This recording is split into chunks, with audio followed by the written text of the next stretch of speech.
Hello everyone, good morning. Welcome back to my সফাস blog চ্যানেলে সকলকে অনেক অনেক স্বাগত জানাই। আজকের ব্লগটা শুরু করছি। প্রথম থেকে শেষ পর্যন্ত দেখা অনুরোধ রইল। তোমরা সবাই কেমন আছো? আশা করব যে যেখানে আছো সকলে ভালো আছো, সুস্থ আছো, আর আমিও ভালো আছি। তো এখন ঘড়ির কাঁটায় কটা বাজে যেন 11:30। এখন থেকে ব্লগটা স্টার্ট করলাম। মেজো চলে গেল স্কুলে, তারপরেই ব্লগটা স্টার্ট করলাম। কারণ সকালে যা হুজ্জতি হয়, তাই আমি এখন আর আগের মতন সকাল সকাল ভিডিওটা করতে পারি না। বুঝেছো বন্ধুরা, সকালে রান্না বান্নাও থাকে, তার জন্য তো ভাবলাম দেরি করেই এবার থেকে ব্লগটা শুরু করব। আর যখন পারবো মনে করব সকালে করব তো করব, ঠিক আছে? তো চলো বন্ধুরা, তাহলে দেখতে থাকো, ঠিক আছে? সঙ্গে থাকো। আর তোমার হচ্ছে কি, সকালে ব্রেকফাস্ট হয়ে গেছে, খাওয়া দাওয়া কমপ্লিট করেই বিছানাগুলো এখন গুছাতে এসেছি। আর কালকে জানো তো বন্ধুরা, সারা রাত ঘুমোতে পারিনি, এত মাথা যন্ত্রণা করছে কি বলবো। 1টার সময় উঠলাম, 1টা অবধি জেগে আছি, তারপরে 1টার সময় ঘুম আসছে না। আসলাম অমৃতাঞ্জনটা খুঁজছি, পাচ্ছি না। মেয়েদের ঘরে এসে দেখলাম মেয়েদের ঘরে আছে। তারপর ওই 1টা বাজে ঘড়ির কাঁটায় দেখি, গিয়ে তারপরেও ঘুম আসছে না। অমৃতাঞ্জন দিয়েও ঘুম আসছে না, কেন জানি না। আগের দিনে কালার করেছিলাম যেহেতু, কিন্তু মাথা আমি ঘষিনি। মাথাটা ধুয়ে নিয়েছিলাম বলে তার জন্য নাকি জানি না, শুধু জল ধোয়া করেছিলাম। তো এর আগে কিন্তু আমি অনেকবারই কিন্তু মাথায় কালার টালার করে মাথায় আমি ধুয়েই রাখতাম, 2 দিন পরে গিয়ে মাথা ঘষতাম। কিন্তু জানি না এখন যেহেতু চুলটা স্ট্রেট করেছি, করা যায় কি না। তো চলো, আমার তো আবার স্পা করার সময় হয়ে গেছে। এবারে না আমার দেরি হয়ে গেছে, 1 মাসের বেশি হয়ে গেল। তো যাবো তো আজকে না, মাথাটা ঘষবো, স্নান করিনি সকালে যেহেতু, তার জন্য। তো এই দেখো, চাদর টাদর সব চেঞ্জ করে নিলাম, মানে চেঞ্জ করে নিয়ে সব কাচায় দিয়ে এসেছি।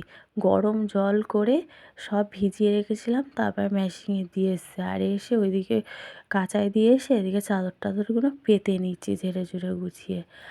আর এই চাদরটা না পাতলে সুবিধা হয়। আর এই দেখো নিয়ে নিচ্ছি, তোমার হচ্ছে কি এগুলো আমার লাগবে, শ্যাম্পু ট্যাম্পু করবো তার জন্য।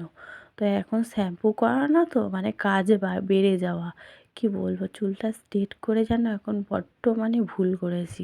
কি বলো তো, শীতের সময় ওই শ্যাম্পু করে আবার ভালো করে ধুয়ে আবার মাথায় লাগিয়ে 10-15 মিনিট বসে থাকা, ওই একখানা বেশি সমস্যা। তো চলো বন্ধুরা, ওইগুলো সব রেডি করে রাখলাম। আমি ওগুলো আলমারির মাথা রেখে দিই, তো না হলে কী বলো তো, আমার বড় মেয়ে যদি হাত দেয়, তাই আমার বড়মশাই বলেছে যে ওপরে তুলে রাখবে, কারণ প্রচণ্ড পরিমাণের ওগুলো দাম, তার জন্য। তো লরিয়াল কোম্পানির তো একটু দামি হয়, আমাকে ওটাই ব্যবহার করতে বলেছে। শ্যাম্পু আর ওটা আর একটা জিনিস এনেছিলাম, তো সেই 3টে জিনিস মিলিয়ে 2,500 টাকা মতন পড়েছে। তো ওই জন্য একটু আমি তুলে রাখি। তা আমি না যখন স্নান করতে যাই প্রায় সময় ভুলে যাই, আর ঘরে তো এখন কেউ নেই আমি হাঁক মারলে দেবে, তার জন্য হঠাৎ করে মনে পড়লো নিয়েই যাই। তো রেখে দিলাম, দিয়ে আর এই দেখো এখানে রান্নাবান্নাটা শুরু করে দিয়েছি, রান্নাবান্না করব। তো রান্নাবান্না না করলে তো আর হবে না, প্রচণ্ড পরিমাণে যে কাচা ছিল, একটা পাট তো কাচা হয়ে গিয়ে আবার চাদর পাদর কাচলাম। তারপরে বললাম সকালে স্নান করিনি, আজকে মাথা ঘষবো বলে ওই জন্য বেলায় স্নান করব।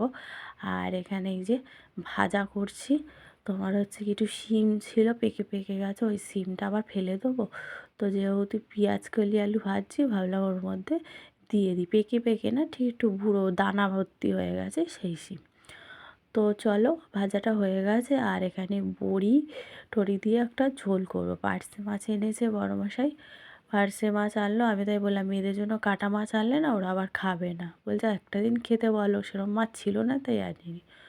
তো ওই জন্য অল্প একটু ফুলকপি আর শিম দিয়ে বেগুন দিয়ে একটু একটু সব ছিল, সেই দিয়ে আমি বসিয়ে দিলাম। এটা আগের সবজি, তো শেষ করে নিলাম। এমনি তো নতুন সবজি নিয়ে এসেছে, শিম টিম সবই আছে, তো এইগুলো আগের সবজি বলে দিয়ে দিলাম, অল্প অল্প করে দিয়ে বড়ি ফড়ি দিয়ে একটা ঝোল করে নিলাম, পার্শে মাছের ঝোল।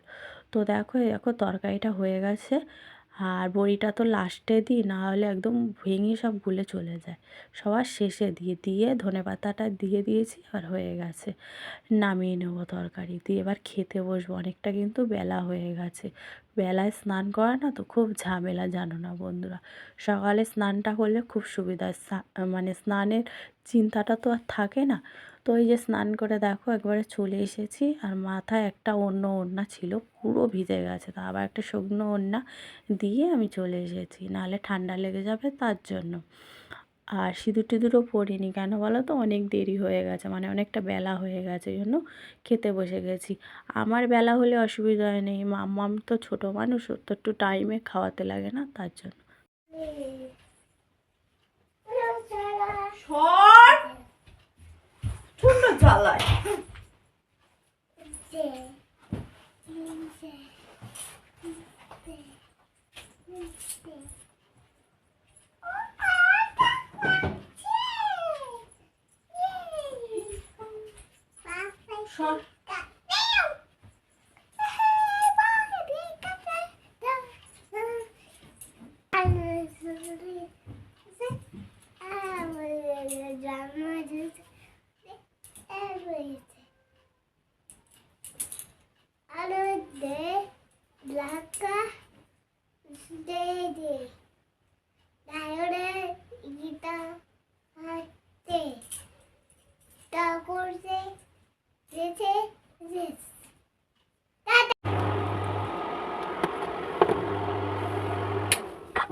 আরো ভালো হবে। ও কি আঁকা শেখে?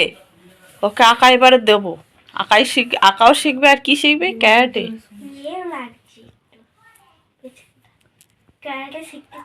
শিখবি? হয়তো বাবা গিয়ে ভর্তি করে দিয়ে আসবে কাছে, বাড়ির কাছে যখন। একই কথা বলে যাচ্ছে, একই কথা। ভালোই এঁকেছে, খারাপ কি এঁকেছে তো আঁকা জানে না, তাও দেখে দেখে। 9:20 বাজে, আর এই ভাত বসালাম। ভাত আছে, ওই জন্য অল্প করে বসিয়েছি। এখন রোজই ভাত থেকে যাচ্ছে, তো যা ভাত আছে আমার আর বাবার হয়ে যাবে, আর এই ভাত 3 মেয়ে খেয়ে নেবে। চলো, তো তরকারি আছে, দুধটাও জাল দিয়ে নেই। মেজমা বলছে দুধটা ভাত খাবে, তাহলে জাল দিয়ে নিয়ে করে। চুলটা ভিজে আছে, চুলটা আসলে এরকম করে গুটিয়ে রেখে কাজ করছিলাম, অসহ্য লাগছিলো দুপুরবেলা, আর ছেড়ে রাখিনি, তো ওর জন্য গোড়াটা পুরো ভিজে আছে, ওর জন্য ছেড়ে রাখলাম। সন্ধ্যা থেকেও ছাড়া ছিল না, দেখলাম মুখানটা ভিজে, তাই ছেড়ে রেখেছি। চলো বন্ধুরা, তাহলে আজকের মতন ব্লগটা এখানেই রাখবো, কারণ ভাত হয়ে গেছে, খেতে দেবো, মেয়ের খিদে পেয়েছে। চলো, আবার নেক্সট ব্লগে দেখা হবে। সকলে ভালো থেকো, সুস্থ থেকো, গুড নাইট, টাটা, বাই।